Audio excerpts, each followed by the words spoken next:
ಮಂತ್ರಾಲಯಕ್ಕೆ ಹೋಗ್ಲಿಲ್ಲ first time ಹೋಗ್ತಿರೋದು.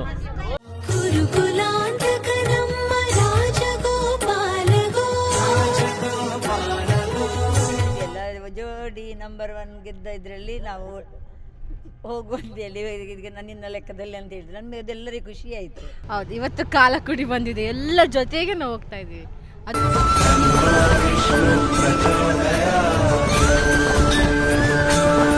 ನಂದಿದು 2ನೇ ಬಾರಿ ಬರುದು, ಇವ ಬರುದಲ್ಲ, ನಂದು 2ನೇ ಬಾರಿ ಬರುದಂತೆ.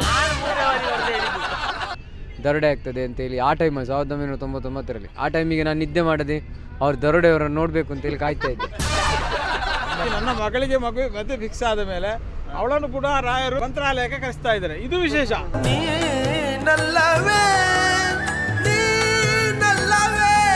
ಧನರಾಜ್ ಆಚಾರ್ ವ್ಲಾಗ್ಸ್ ಚಾನೆಲ್ಗೆ ಸ್ವಾಗತ ಸುಸ್ವಾಗತ. ಇವತ್ತು ನಾವು ನಮ್ಮ ಫ್ಯಾಮಿಲಿ ಜೊತೆ ಇದ್ದೀವಿ ಮಂತ್ರಾಲಯದಲ್ಲಿ.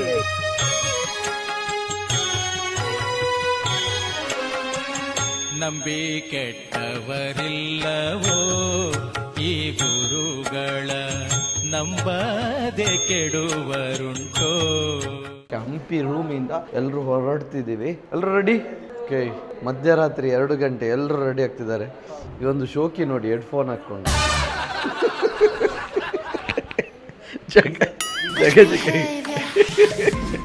ಇಂತಕ್ಕೆ ಹೆಡ್ಫೋನ್ ಅದು ಕಾಣಲಿ ಅಂತಲೇ ಆ ಶರ್ಟ್ ಭಂಗಿ ಆ ಥರ ಇಟ್ಕೊಂಡದ ಅಂತ. ಇಲ್ಲಿಂದ 4 hours ಜರ್ನಿ ಇದೆ. ಈಗ 1:02. ಓಂ ಶ್ರೀ ಗುರು ರಾಘವೇಂದ್ರಾಯ ನಮಃ. ನಂಬಿದ ಜನರಿಗೆ ಬೆಂಬಲ ತಾನಾಗಿ. ಒಂದು ವಿಶೇಷ ಏನಂದ್ರೆ, ನಾನು ಪ್ರಥಮ ಬಾರಿ ಹೋಗುದು. ಎಷ್ಟು ಹಣ ಇರ್ಬೋದು ಅಥವಾ ವೆಹಿಕಲ್ ಇರ್ಬೋದು, ಆ ರಾಘವೇಂದ್ರ ಸ್ವಾಮಿ ನನ್ನನ್ನು ಇಷ್ಟು ತನಕ ಕರೆಸಲೇ ಇಲ್ಲ. ಅದು ದೇವರ ಅನುಕೂಲದಿಂದ ಈ ಒಂದು ಬರುವಂತ ಸಂದರ್ಭ ಒದಗಿ ಬಂದಿತ್ತು. ಹಂಬಲಿಸಿದ ಫಲ ತುಂಬಿ ಕೊಡುವೋರಂತೆ. ಮದುವೆ ಫಿಕ್ಸ್ 25 ವರ್ಷ ಮೊದಲು ಧರ್ಮಪತ್ನಿ ನನ್ನ ಭಾವ ಕರ್ಕೊಂಡೋಗಿದ್ದಾರೆ ಮಂತ್ರಾಲಯಕ್ಕೆ. ಅದೇ ರೀತಿ ನನ್ನ ಮಗಳಿಗೆ ಮದುವೆ ಫಿಕ್ಸ್ ಆದ ಮೇಲೆ ಅವಳನ್ನು ಕೂಡ ರಾಯರು ಮಂತ್ರಾಲಯಕ್ಕೆ ಕರೆಸ್ತಾ ಇದ್ದಾರೆ. ಇದು ವಿಶೇಷ.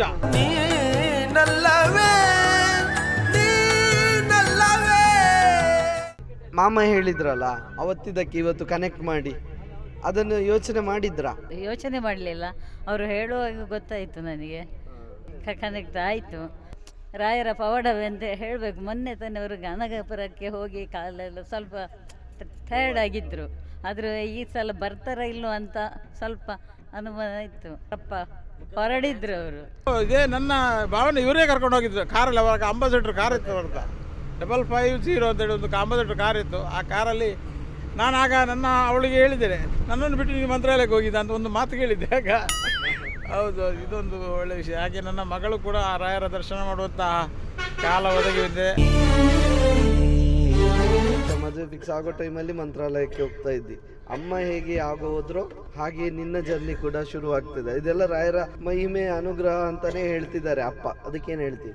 ಏನು ಮಾತಾಡ್ಬೇಕು ಗೊತ್ತಾಗ್ತಾ ಇಲ್ಲ, ಖುಷಿ ಆಗ್ತದೆ.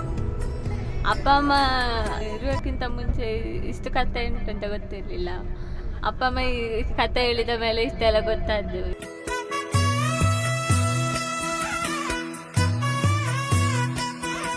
1999ರಲ್ಲಿ ತಿರುಪತಿ ಮಂತ್ರಾಲಯಕ್ಕೆ ಹೋಗಿದ್ವಿ. 1999 ನೀವು ಮದುವೆ? ಹೌದು,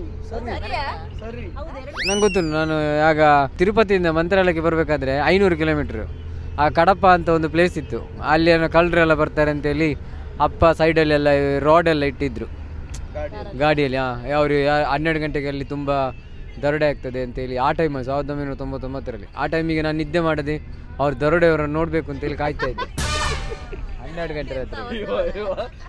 ಅಪ್ಪ ಕಡಪದಲ್ಲಿ ಏನೋ ದರೋಡೆ ಆಗ್ತಿತ್ತಂತೆ. ಅವಾಗ ರಾಡ್ ಎಲ್ಲ ಇಟ್ಟು ಅಣ್ಣ ನಿದ್ದೆ ಬಿಟ್ಟೆಲ್ಲ ಕಾಯ್ತಿದ್ದಂತೆ ಗಾಡಿಯಲ್ಲಿ ಹೋಗುವಾಗ. ಆ ಟೈಮಲ್ಲಿ ದರೋಡೆಕೋರರು ನಾವು ಎದುರು ಬರುವಾಗ ಹಿಂದಿಂದ ಹಿಂಬಾಲಿಸಿಕೊಂಡು ಬಂದರು. ನಾನು ಸೈಡ್ ಮಿರರಲ್ಲಿ ನೋಡಿಕೊಂಡು ಬರುವಾಗ ಅವರು ಸಹ ಗಾಡಿ ಬರ್ತಿತ್ತು. ನಾನು ಫಾಸ್ಟ್ ಎಳೆದು ಬಂದೆ ಲಾಸ್ಟಿಗೆ ಒಂದು ಸಿಟಿ ಹತ್ರ ನಿಲ್ಲಿಸಿ ಮತ್ತೆ ಅವರು ಹೋದ್ರು ಆಚೆ. ಮೋಸ್ಟ್ಲಿ ದರೋಡೆಕೋರರಲ್ಲ ಅಂತ ಓವರ್ಟೇಕ್ ಮಾಡಕ್ಕೆ ಹೋದ್ರ. ನಿಮ್ಮ ಮಗ ಸಂತೋಷ್ ಅವರ ಪಾತ್ರ ಏನಿತ್ತು? ಅವರು ನಿದ್ದೆ ಎಲ್ಲ ಬಿಟ್ಟು ಕಾಯ್ತಿದ್ರಂತೆ, ಜೀಪನ್ನು ಎಲ್ಲರೂ ಫ್ಯಾಮಿಲಿಯನ್ನು ಕಾಯ್ತಿದ್ರಂತೆ. ಅವ ಎಂತ ಹೇಳಿದಾನ, ಸುಳ್ಳು ಹೇಳಿದಾನ ಅಂತ ಗೊತ್ತಾಗಿದೆ. ಅಲ್ಲ, ನಾನು ಆ ಟೈಮಲ್ಲಿ ಎಂತ ಅಂತ ಹೇಳಿದರೆ, ದರೋಡೆಕೋರರು ಹೇಗಿರ್ತಾರೆ ಅಂತೇಳಿ ನೋಡಬೇಕು ಅಂತೇಳಿ ನಾನು 12 ಗಂಟೆಗೆ ನಿದ್ದೆ ಇಲ್ಲದೆ ಕೂತ್ಕೊಂಡಿದ್ದೆ ಬಸ್ ಕಾರಲ್ಲಿ, ರಕ್ಷಣೆಗೆಲ್ಲ ಆ ಟೈಮಲ್ಲಿ. ಯಾಕಂದರೆ ಆಗ ಅಪ್ಪ 100 ಕಿಲೋಮೀಟರ್ ಸ್ಪೀಡಲ್ಲಿ ಹೋಗೋದನ್ನು ನಾನು ನೋಡಿದ್ದೇನೆ. ದರೋಡೆಕೋರರನ್ನು ನೋಡಬೇಕು ಅಂತ ಕೂತದಂತೆ. ಬೈಕಲ್ಲಿ, ಇದೇ ಸ್ಪ್ಲೆಂಡರ್ ಬೈಕಲ್ಲಿ ರಾಯರಲ್ಲಿಗೆ ಯಾತ್ರೆ ಮಾಡಿದ್ದೆ. ಆವಾಗ ವಿಶೇಷ ಅಂತ ಹೇಳಿದರೆ ಅದೇ ನಿಮ್ಮ ತಂದೆಯವರು ಹೇಳಿದ ಹಾಗೆ ದರೋಡೆಕೋರರು ಈ ಏರಿಯಾದಲ್ಲಿ ದರೋಡೆಕೋರರು ತುಂಬ ಜನ. ಯಾಕೇಳಿದರೆ ನಾವು ಹಾಕಿರುವ ಒಡವೆಯನ್ನೆಲ್ಲ ಬೈಕಿನ ಒಳಗೆ ಇಟ್ಟು ನಾವು ಹೋದದ್ದು. ಯಾಕೇಳಿದರೆ ಇಲ್ಲಿ ತುಂಬ ರಾಬರಿ ಆಗುವಂಥದ್ದು ಒಂದು. ಎರಡನೇದು ಎಂತ ಅಂತ ಹೇಳಿದರೆ ಇಲ್ಲಿ ನೋಡಲಿಕ್ಕೆ ಏನಿಲ್ಲ, ತುಂಗಾ ತೀರದ ಆ ನದಿ ಸಮೇತ, ಅದರಲ್ಲಿ ಕೈಕಾಲು ತೊಳಿಲಿಕ್ಕೆ ಸಹ ಆಗ್ತಿರ್ಲಿಲ್ಲ ಆ ಟೈಮಲ್ಲಿ. ಮತ್ತು ಯಾವುದೇ ಒಂದು ಹೋಟೆಲ್ ಆಗಲಿ ಏನಿರಲಿಲ್ಲ. ರೋಡ್ ಸೈಡಲ್ಲೇ ಚಹಾ ಕಾಫಿ ತಿಂಡಿ ಎಲ್ಲ ನಾವು ಅಲ್ಲಿಯೇ ತಿಂದು ವಿಶ್ರಾಂತಿ. ರಾಯರ ವಿಶೇಷ ಅಂತ ಹೇಳಿದರೆ ಈ ರಾಯರ ಸಾನ್ನಿಧ್ಯದಲ್ಲಿ ಬಂದು ಒಂದು ದಿವಸ ಹಾಲ್ಟ್ ಆದರೆ ಆ ರಾಯರು ಕನಸಲ್ಲಿ ಬರ್ತಾರಂತೆ.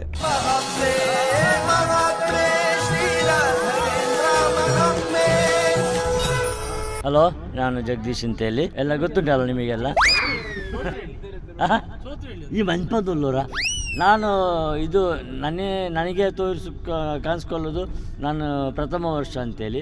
ಬಟ್ ಈಗ ಅಭಿ ಹೇಳ್ತಿದ್ದೇನೆ, ನಾವು ಮೊದಲು ಸಣ್ಣದಿರುವಾಗ ಒಂದು 92 ಅಲ್ಲಿ ನಾವೆಲ್ಲ ಹೋಗಿದ್ದೆವು. ನಾನು ಶ್ರೀಧರನ ಅತ್ತಿಗೆ ಅಭಿ ಸಣ್ಣದಿರಿದ್ದಾಗ ಚಡ್ಡಿ ಸಾಕ್ತಿರ್ಲಿಲ್ಲ. ಮತ್ತೆ 990 ತಿರುಪತಿಗೆ ಅಲ್ಲ? ಸರಿ, ಹಾಗಾದ್ರೆ ಹೋಗ್ಲಿಲ್ಲ. ಈಗ ನಾನು ಫಸ್ಟ್ ಟೈಮ್ ಹೋಗ್ತಿರೋದು ನಾನು. ಇವನಿಗೆ ಭಾಷೆ ಇಲ್ಲ, ಅವ ಹೇಳಿದ್ದು ಮಂತ್ರಾಲಯಕ್ಕೆ ಹೋಗಿದ್ದಾರೆ ಅಂತೇಳಿ. ಹೌದು ರಮೇಶ್, ಹೌದು. ಫಸ್ಟ್ ಟೈಮ್ ಯಾರು ಅವಾಗ ನಿಗ್ಲೇ ಬಾತಿರ್ಲಿಲ್ಲ, ಯಾರು ಬಾತಿರ್ಗ ಅಂದಾಗ ಫಸ್ಟ್ ಟೈಮ್ ಹೋಗ್ತಿರೋದು ನಾನು ಇವಾಗ. ಅದು ನಿಜವಾಗ್ಲೂ ಒಂದು ರಾಯರು ನಮ್ಮನ್ನು ಕರೆಯುವುದಂತೆ, ಇಲ್ಲದಷ್ಟು ಸಡನ್ ಆಗಿ ಹೋಗ್ಲಿಕ್ಕೆ ಆಗುದಿಲ್ಲ ನಿಮಗೆ.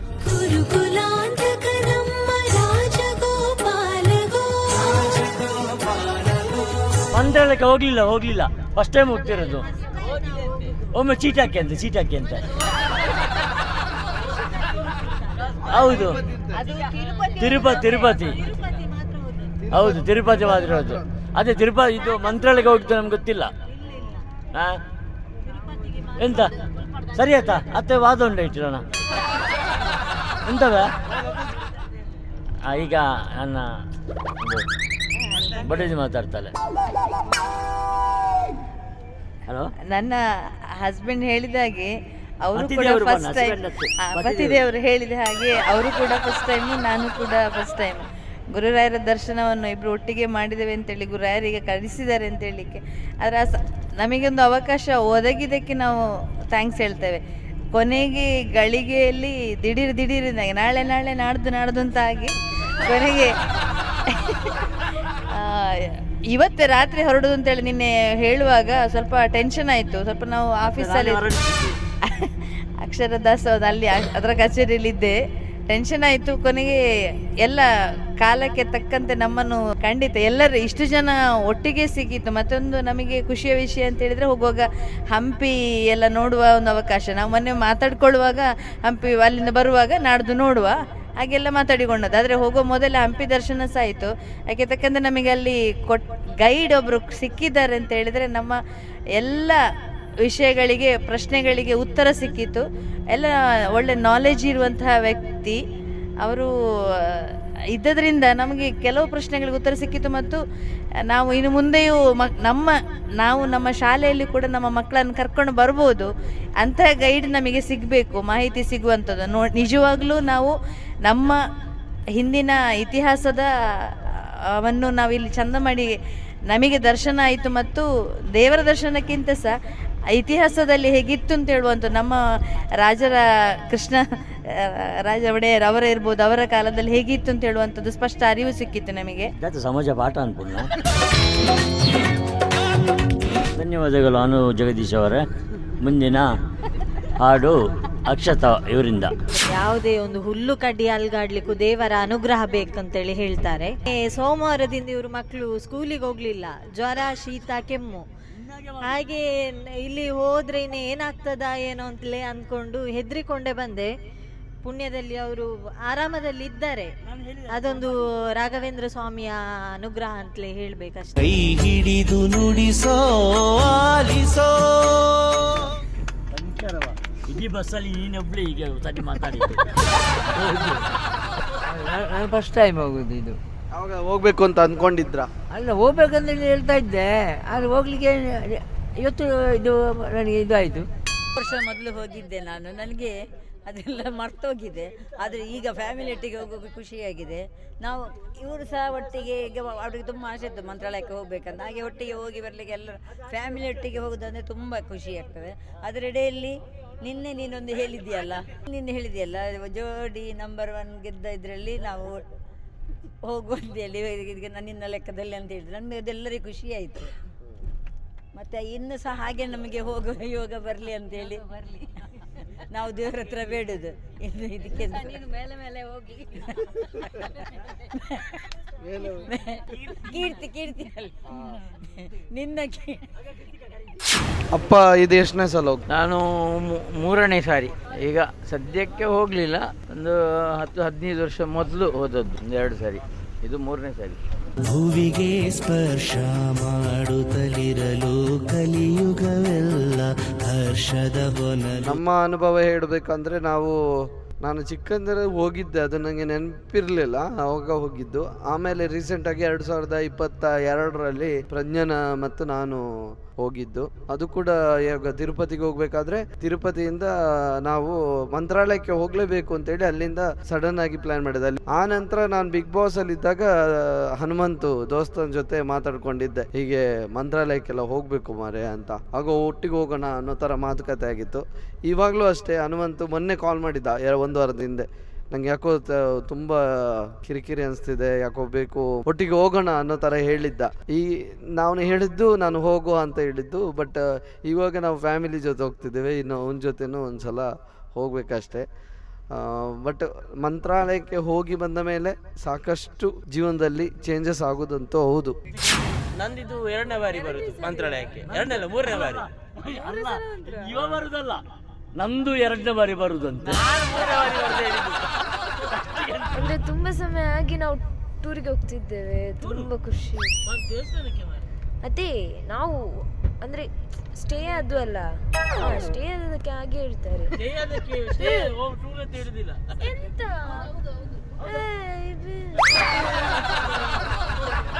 ನಾನು ಎಂಜಾಯ್ ಮಾಡಿದ್ದೆ. ನೋಡು, ಪಿಕ್ನಿಕ್ಗೂ ಟೂರಿಗೂ ಡಿಫ್ರೆನ್ಸ್ ಹೇಳಿದ್ರು ಚಿಕ್ಕಮ್ಮ. ಪಿಕ್ನಿಕ್ ಅಂದರೆ 1 ದಿನದಲ್ಲಿ ಹೋಗಿ ಬರುವಂಥದ್ದು, ಟೂರ್ ಅಂದರೆ ಲಾಂಗ್ ಜರ್ನಿ. ನಮ್ಮ ಫ್ಯಾಮಿಲಿ ಹೊರಡಬೇಕು ಅಂತ ಅಂದಾಗ ನಾವು ಚಿಕ್ಕ ಅಭಿ ಅಣ್ಣ ಎಲ್ಲ ಮಾತಾಡ್ಕೋಬೇಕಾದ್ರೆ ಇವತ್ತೇ ರಾತ್ರಿ ಹೊರಡಬೇಕು ಅಂತ ಆಗುತ್ತೆ. ಆ ಟೈಮಲ್ಲಿ ಪ್ರತಿಯೊಬ್ಬರು ಹೊರಡ್ತಾರ ಅನ್ನೋ ಒಂದು ಪ್ರಶ್ನೆ ನಮ್ಮಲ್ಲೂ ಮೂಡಿತ್ತು. ಆವಾಗ ನಮ್ಮ ಫ್ಯಾಮಿಲಿದು ಯುನಿಟಿ ಇದೆ, ಯಾವ ರೀತಿ ಇದೆ ಅಂದರೆ ಪ್ರತಿಯೊಬ್ಬರು ಕಾಲ್ ಮಾಡಿ ಹೇಳಿದಾಗ ಜಗಮಾಮ ಕೇಳ್ತಾರೆ, ಎಲ್ಲರೂ ಬರ್ತಾರೆ ಅಂದರೆ ಹೊರಡುವ, ನಂದೇನು ಅಬ್ಜೆಕ್ಷನ್ ಇಲ್ಲ ಅಂತ. ಆಮೇಲೆ ಪ್ರತಿಯೊಬ್ಬರು ಮಾತಾಡ್ಬೇಕಾದ್ರೆ ಅದನ್ನೇ ಹೇಳಿದ್ದು, ಎಲ್ಲರೂ ಬರ್ತಾರಾ ಹಾಗಾದ್ರೆ ನಾವು ಸಹ ಬರ್ತೇವೆ, ಎಲ್ಲರೂ ಬರ್ತಾರಾ ನಾವು ಸಹ ಬರ್ತೇವೆ. ಚಿಕ್ಕಮ್ಮ ನಿಮಗೆ ಅಂತ ಧೈರ್ಯ ಇರಲಿಲ್ವಾ? ಇಲ್ಲ ಖಂಡಿತ ನನಗೆ ಅವರಿಗೆ ಧೈರ್ಯ ಇರಲಿಲ್ಲ. ನನಗೆ ಫೋನ್ ಮಾಡಿದ್ರು, ನಾವು ಫುಲ್ ಧೈರ್ಯ ಇಲ್ಲಿದೆ ಅವರಿಗೆ. ಮತ್ತೆ ಅವರು ಮಾಮ ಎಷ್ಟನೇ ಸಲ ಹೋಗ್ತಿರೋದು? 6ನೇ ಸಲ. ನಾನು 6ನೇ ಸಲ. ಹೌದು.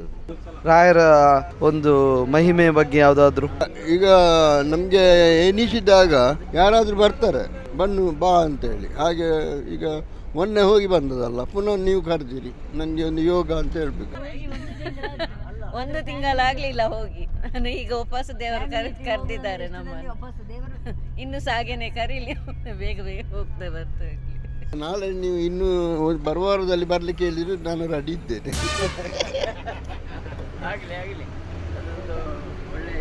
ನಾನು ಸಹ ಇದು ಕೊಡಿ 2ನೇ ಸಲ ಹೋಗೋದು. ಫಸ್ಟ್ ಒಂದು ಸಲ ಹೋಗಿದ್ದೆ, ನಾನೀಗ ಫಸ್ಟ್ ಟೈಮ್ ಹೋಗೋದು. ಆಗ ದೇವರು ನಮ್ಮನ್ನು ಈಗ ಹೇಳಿ ನನಗೆ ಕನಸಿನಲ್ಲಿ ಒಂದು ಸಲ ಹೋಗುವ ಅಂತ ಇತ್ತು. ಹಾಗೆ ನಾವು 6 ಗಂಟೆಗೆ ಬಾವ ಕಾಲ್ ಮಾಡಿದರು. ಆದ ಕೂಡಲೇ ನಾನು ಕೆಲಸದಲ್ಲಿದ್ದೆ, ಕೆಲಸದ ದನಿ ಹತ್ರ ಹೇಳಿದೆ, ಆಯಿತು ಹೋಗಿ ಚೆನ್ನಾಗಿ ಹುಷಾರಾಗಿ ಹೋಗಿ ಬನ್ನಿ ಅಂತ ಹೇಳಿದರು. ಆಯಿತು ಆಯ್ತು, ಒಳ್ಳೇದಾಗ್ಲಿ. ಭಾರಿ ಚಂದ ಕಾಣ್ತಿದ್ದೀರಿ ವನಜಾನಿ. ಇಷ್ಟು ಚಂದ ರೆಡಿ ಆಗಿದ್ದು ಇವತ್ತೇ ನಾವು ಫಸ್ಟ್ ಟೈಮ್ ನೋಡಿ. ನಾವು ಫಸ್ಟ್ ಟೈಮ್ ಆಗೋದು. ಸುಮಾರು ಜನ ಫಸ್ಟ್ ಟೈಮ್ ಇದ್ದೀರಿ. ಹೌದು, ಅದೊಂದು ಅವರ ಆಶೀರ್ವಾದ ಅಲ್ಲ. ಅತ್ತೆ ಫಸ್ಟ್ ಟೈಮ್? ನಾನು ಫಸ್ಟ್ ಟೈಮ್ ಹೋಗ್ತಾ ಇರೋದು, ಎಷ್ಟೋ ದಿನಗಳ ಕನಸು. ನನಗೊಂದು ಹೋಗ್ಬೇಕಂತ ಇತ್ತು, ಹೋಗ್ಲಿಕ್ಕಾಗಲಿಲ್ಲ. ಅದನ್ನ ಇದರಲ್ಲಿ ಹೋಗ್ಲಿಕ್ಕೆ. ನಾನು ಫಸ್ಟ್ ಟೈಮ್ ಹೋಗೋದು, ಇನ್ನೂ ಸಹ ಎಂತ ಇಮ್ಯಾಜಿನೇಷನ್ ಇಲ್ಲ. ಫಸ್ಟ್ ಟೈಮ್ ಹೋಗೋದು, ಫಸ್ಟ್ ಟೈಮ್.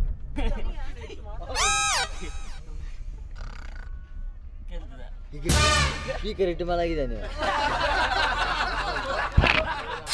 ಅದೇ ರಾಘವೇಂದ್ರ ಸ್ವಾಮಿ ಅವರು ತಪಸ್ಸಿಗೆ ಕೂತ್ಕೊಳ್ಳಿಕ್ಕೆ ಅಂತೇಳಿ ಪಂಚಮುಖಿ ಆಂಜನೇಯ ದೇವಸ್ಥಾನದ ಹತ್ತಿರ ಹೋಗ್ತಾರೆ. ಆವಾಗ ನಿನ್ನ ಜಾಗ ಇಲ್ಲಿ ಅಲ್ಲ, ತುಂಗಾ ತೀರದ ಹತ್ತಿರ ಉಂಟು ಅಂತೇಳಿ ಆ ರಾಘವೇಂದ್ರ ಸ್ವಾಮಿ ಅವರು ಮಂತ್ರಾಲಯದ ಸಮೀಪಕ್ಕೆ ಅಲ್ಲಿ ಹೋಗಿ ಧ್ಯಾನಕ್ಕೆ ಕೂತ್ಕೊಳ್ತಾರೆ.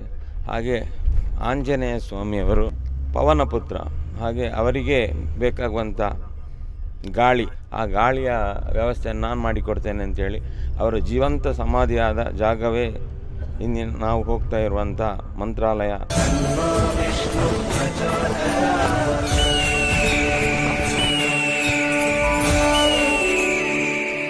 ನಾನು ಮದುವೆಯಾದ ಫಸ್ಟಿಗೆ ಹೋಗಿದ್ದೇನೆ, ಆ ನಂತರ ಹೋದ ವರ್ಷ ಸ್ಟಾರ್ಟ್ ಮಾಡಿದ್ದೇನೆ ಹೋಗಬೇಕು ಅಂತೇಳಿ.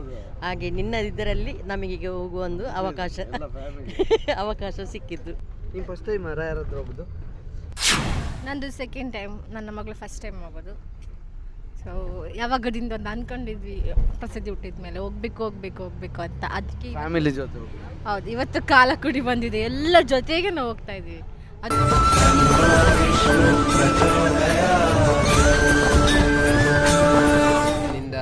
ಮೊದಲ ಬಾರಿಗೆ ಹೋಗ್ತಾ ಇದ್ದೇನೆ. ಹೋಗಬೇಕೊಂದು ಭಾರಿ ಒಂದು ಆಸೆ ಇತ್ತು, ಅನಿರೀಕ್ಷಿತವಾಗಿ ಒಂದು ಅವಕಾಶ ಸಿಕ್ಕಿತು, ಅದನ್ನು ಉಪಯೋಗಿಸಿಕೊಂಡೆ. First time. ನಾನು 3ನೇ ಸಲ ಇದು. ನಾನು ಮದುವೆ ಆಗಿದ್ದು 4ನೇ ಸಲ ಹೋಗ್ತಾ ಇರೋದು. ಅಂದರೆ ಮದುವೆಗೆ ಫಸ್ಟಿಗೆ ಹೋದದ್ದೇ ಮಂತ್ರಾಲಯ. ನಾವು 3 ಜನ, ನಾನು, ಇವರು ಮತ್ತು ನನ್ನ ಅಣ್ಣ. ಅಂದರೆ ಕಳೆದ ವರ್ಷ ನಾವು 2 ಸಲ ಹೋದೆ ಕಳೆದ ವರ್ಷದಲ್ಲಿ. ಈಗ ಈ ವರ್ಷದಲ್ಲಿ ಫಸ್ಟ್ ಈ ಸಲ, ಈಗ ಒಟ್ಟು 4ನೇ ಸಲ. ತುಂಬ ಖುಷಿ ಆಗ್ತಾ ಉಂಟು. ನಂದಿದು ಸೆಕೆಂಡ್ ಟೈಮ್. ಲಾಸ್ಟ್ ಇಯರ್ ಹೋಗಿದ್ವಿ ನನ್ನ ಅಜ್ಜಿ ಮನೆ ಫ್ಯಾಮಿಲಿಯೊಟ್ಟಿಗೆ. ಈ ಸರ್ತಿ ನನ್ನ ಅಪ್ಪನ ಸೈಡಿದ್ದು ಫ್ಯಾಮಿಲಿಯವರೊಟ್ಟಿಗೆ ಹೋಗ್ತಿದ್ದೇನೆ. ಸೊ ಖುಷಿ ಉಂಟು. ಸಡನ್ ಫಿಕ್ಸ್ ಆಗಿ ಹೋದದ್ದು ಎಲ್ಲ. ಒಂದು ಇಷ್ಟು ಜನ, ಇಷ್ಟು ಸಣ್ಣ ಟೈಮಲ್ಲಿ ಇಷ್ಟು ಜನ ಬಂದದೇ ಒಂದು ದೊಡ್ಡ ಸರ್ಪ್ರೈಸ್ ಕೂಡ, ಖುಷಿ ಸಹ. ಇದು ನಾವು ಲಾಸ್ಟ್ ಇಯರ್ 2023 ಲಾಸ್ಟ್ ಇಯರ್, ಅದಕ್ಕಿಂತ ಲಾಸ್ಟ್ ಇಯರ್ 2023 ತೆಗೆದಿರೋ ಫೋಟೋ ಇದು. ಈಗ ಮತ್ತೆ ಈ ಫೋಟೋನ ರಿಕ್ರಿಯೇಷನ್ ಮಾಡಬೇಕು. ವಿಷ್ಣುವಿನ ವಾಹನ ಅಂದರೆ ಗರುಡ, ಆ ಗರುಡನ ಸ್ಮರಣೆ ಮಾಡಬೇಕು ಅಂತೇಳಿ. ಅದೇ ರೀತಿ ವಿಷ್ಣು ಸಹಸ್ರನಾಮದಲ್ಲಿ ಇನ್ನೊಂದು ಮಾತು ಬರುತ್ತೆ, ವನಮಾಲಿ ಗತೀಶಾಂಗಿ ಶಂಕಿ ಚಕ್ರೇ ಚನಂದಕೆ ಶ್ರೀಮನ್ನಾರಾಯಣೋ ವಿಷ್ಣು ವಾಸುದೇವೋ ವಿರಕ್ಷತು ಅಂತ. ನಾವು ಎಲ್ಲಿಗೆ ಹೋಗುವಾಗ, ವೆಹಿಕಲ್ ಹತ್ತುವಾಗ ಅಥವಾ ಎಲ್ಲಿ ಪ್ರಯಾಣ ಮಾಡುವಾಗ ಈ ಮಂತ್ರವನ್ನು ಹೇಳಿದರೆ ನಿಮ್ಮ ಗಾಡಿ ಪಂಚರ್ ಆಗೋದಿಲ್ಲ ಅಥವಾ ಯಾವ ದರೋಡೆಕೋರರು ಬರೋದಿಲ್ಲ. ಯಾಕೆಂದರೆ ಅದರಲ್ಲಿ ವನಮಾಲಿ ಗತೀಶಾಂಗಿ ಶಂಕಿ ಚಕ್ರಿ ಜನಂದಕಿ ಅಂತ ಹೇಳಿದರೆ ನಾರಾಯಣನ ಆಯುಧ ಅಸ್ತ್ರ ಯಾವುದು? ಶಂಖ, ಚಕ್ರ, ಗದಾ, ಪದ್ಮ. ಅದರಿಂದ ನಿಮಗೆ ರಕ್ಷಣೆ ಸಿಗ್ತದೆ ಅಂತೇಳಿ ಮಂತ್ರದ ತತ್ವ. ಅದು ಸುಲಭವಾದ ಮಂತ್ರ, ಎಲ್ಲರಿಗೂ ಹೇಳ್ಬೋದು ನೋಡಿ. ಕುಂಕುಮಾಂಕಿತ ವರ್ಣಾಯ ಕುಂದೇತುತಾ ಶ್ರವಣಾಯ ವಿಷ್ಣುವಾಹನ ನಮಸ್ತುಭ್ಯಂ ಪಕ್ಷಿರಾಜಾಯತೆ ನಮಃ ಅಂತ ಸಣ್ಣ ಮಂತ್ರ. ಇದನ್ನೆಲ್ಲರೂ ತಿಳ್ಕೊಂಡು ಇದನ್ನು ತಮ್ಮ ಜೀವನದಲ್ಲಿ ಅಳವಡಿಸಬೇಕು ಅಂತೇಳಿ ನನ್ನ ಒಂದು ವಿಜ್ಞಾಪನೆ. ಗಾಡಿಯಲ್ಲಿ ಹೋಗ್ಬೇಕಾದ್ರೆ ರಕ್ಷಣೆಗೋಸ್ಕರ ವಿಷ್ಣು ಸಹಸ್ರನಾಮದ ಒಂದು ಮಂತ್ರ ಹೇಳಬೇಕು. ಫಸ್ಟ್ ಟೈಮ್ ಬರ್ತಾ ಇರೋದು. ಕೆಲಸದ ಒತ್ತಡದಿಂದಾಗಿ ಈ ಸಲ ಕೂಡ ಬರಲಿಕ್ಕೆ ಆಗ್ತದಾ ಇಲ್ವಾ ಅಂತ ಯೋಚನೆ ಮಾಡ್ತಾ ಇದ್ದೆ. ನೀನು ಮೆಸೇಜ್ ಮಾಡ್ತಾ ಇದ್ದೆ ಅಲ್ವಾ ಮೊನ್ನೆಯಿಂದ, ಹೋಗುವ, ಮಧ್ಯಾಹ್ನ ಹೋಗುವ, ರಾತ್ರಿ ಹೋಗುವ ಅಂತೇಳಿ. ಯಾವ ಮೆಸೇಜನ್ನು ನಾನು ನೋಡಲಿಲ್ಲ, ಯಾಕಂದರೆ ನನಗೆ ಹೋಗ್ಲಿಕ್ಕೆ ಆಗ್ತದಾ ಇಲ್ವಾ ಅಂತಲೇ ನನ್ನ ಯೋಚನೆ ಇತ್ತು. ದೇವರ ಅನುಗ್ರಹ ಇದ್ದರೆ ಖಂಡಿತ ಈ ಸಲ ಹೋಗ್ಬೋದು ಅಂತ ಹೇಳಿ ಭಾವಿಸ್ತಾ ಇದ್ದೆ. ಎಲ್ಲ ಸಮಸ್ಯೆಗಳು ಪರಿಹಾರ ಆಗಿ ನನಗೊಂದು ಬರುವ ಅವಕಾಶ ಒದಗಿ ಬಂದಿದೆ. ಮಂತ್ರಾಲಯಕ್ಕೆ ಇದು 2ನೇ ಸಲ. ಆವತ್ತು ಒಟ್ಟಿಗೆ ನಾವು ಅಣ್ಣ, ರಾಘವಣ್ಣ ಮತ್ತೆಲ್ಲ ಒಟ್ಟಿಗೆ ಹೋಗಿದ್ದೆವು. ಈ ಮದುವೆ ಮುಂಚೆ ಒಂದು ಸಲ ಹೋಗಿದ್ದೇನೆ. ಈಗ ಮದುವೆ ನಂತರ ಫ್ಯಾಮಿಲಿ ಜೊತೆ ಮಕ್ಕಳ ಜೊತೆ ಒಟ್ಟಿಗೆ ಹೋಗುವ ಒಂದು ಸೌಭಾಗ್ಯ ದೊರಕಿದೆ. ಹಾಗೆ ಅದು ತುಂಬ ಖುಷಿಯಾಗಿದೆ. ಬಸ್ಸಲ್ಲಿ ಒಟ್ಟಿಗೆ ಹೋಗಿದ್ವಲ್ಲ ಅಂತೇಳಿ ಅದೊಂದು ಮೆಮೊರೀಸ್ ಕ್ರಿಯೇಟ್ ಮಾಡ್ತೇವೆ ನಮಗೆ ಗೊತ್ತಿಲ್ಲದಾಗೆ. ಇದೇ ಥರ ಇನ್ನೂ ತುಂಬ ಪ್ಲೇಸಸ್ಸಿಗೆ ಹೋಗುವ, ಟೆಂಪಲ್ಸಿಗೆ ಹೋಗುವ, ಎಲ್ಲ ಒಟ್ಟಿಗೆ ಹೋಗುವ, ಮೆಮೊರೀಸ್ ಕ್ರಿಯೇಟ್ ಮಾಡುವ. ಹಾಗೆ ಶ್ರೀ ರಾಘವೇಂದ್ರ ಸ್ವಾಮಿದ್ದು ದರ್ಶನಕ್ಕೆ ಹೋಗ್ತಿದ್ದೇವೆ. ಎಲ್ಲರಿಗೂ ಒಳ್ಳೆಯದಾಗಲಿ. ಇತ್ತೆ ಪೋನಾಗ ನಮ್ಮ ಭಜನೆ ಮಂತೊಂದು ಪೋಯ್ ಯಾವಂದೆ ಜಪ್ಪನ ವರ್ಚಿ ಭಜನೆ ಅನ್ಪುಗ ಒಂಜಿ ಭಜನೆ ಮಂತ್ರ ನಮ್ಮ ಸಾದಿಲಂಚೇನೆ ಆಯ್ನದು ಬೇಗ ಎತ್ತು. ವಿಷ್ಣು ಶಶಿವರ್ಣಂ ಚತುರ್ಭುಜಂ ನೋಡಿ ಮರೆಯದು ಜೀವಾ ಮಂತ್ರಾಲಯ ದರ್ಶನವೇ ದಿವ್ಯಾನುಭವ. ಆಲಯ ಇದೆ ಗುರುಗಳ ಬೃಂದಾವನ. ತಂದೆ ತಾಯಿ ಬಂಧು ಬಳಗ ಎಲ್ಲ ನೀನೆ ಎನ್ನಿರಿ. ನಿನ್ನ ಅರಿತ ಹೃದಯವೇ ದೇವನಿರುವ ಮಂದಿರ. ಕಾಪುಲೆ ಸದಾ ಪ್ರಾರ್ಥನೆ ಸುರಗಂಗ ಸ್ನಾನವನ್ನು ಮಾಡೋಣ. ಗುರುವಾರ ಬಂತಮ್ಮ ರಾಯರ ನೆನೆಯಮ್ಮ, ಗುರುರಾಯರ ನೆನೆಯಮ್ಮ. ವೀಕೆಂಡಲ್ಲಿ ಊಹಿಸೋಕ್ಕೆ ಸಾಧ್ಯ ಆಗದಷ್ಟು ಜನ ಸೇರ್ತಿದ್ದಾರೆ. ಇವಾಗ ನಾವು ವೀಕೆಂಡ್ ಸಂಡೇನೆ ಹೋಗ್ತಿದ್ದೇವೆ. ದರ್ಶನ ಮತ್ತೆ ಯಾವುದೇ ರೀತಿಯ ತೊಂದರೆ ಆಗದೆ ರಾಯರ ದರ್ಶನ ತುಂಬಾ ಚಂದದಲ್ಲಿ ಆಗ್ಲಿ ಅಂತ ಹೇಳಿ ನಾವೆಲ್ಲರೂ ಪ್ರಾರ್ಥಿಸಿಕೊಂಡು ಈ ಯಾತ್ರೆಯನ್ನು ಮುಂದುವರಿಸೋಣ. ತಂದೆ ನೀ ತಾಯಿ ನೀ ಗುರು ನೀನೆ ವೆಂಕಟನೆ, ಕೈ ಹಿಡಿದು ನುಡಿಸೋ ಆಲಿಸೋ